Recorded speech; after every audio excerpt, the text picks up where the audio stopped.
Sri Lankan president Anura Kumara ദിസനായകയുമായി അദ്ദേഹം കൂടിക്കാഴ്ച നടത്തും.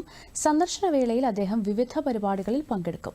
ഇന്ത്യയുടെ സാമ്പത്തിക സഹായത്തോടെ നടപ്പിലാക്കുന്ന വിവിധ വികസന പദ്ധതികളും പ്രധാനമന്ത്രി ഉദ്ഘാടനം ചെയ്യും. 2019 പ്രധാനമന്ത്രി നരേന്ദ്രമോദി അവസാനമായി ശ്രീലങ്ക സന്ദർശിച്ചത്.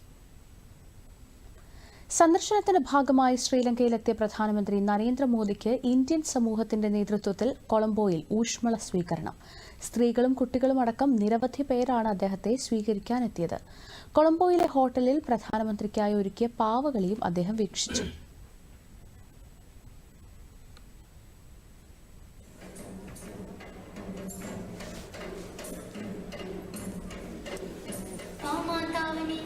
ළඟදීම රාමාදේවියන් ඔබ සොයා පැමිණියේ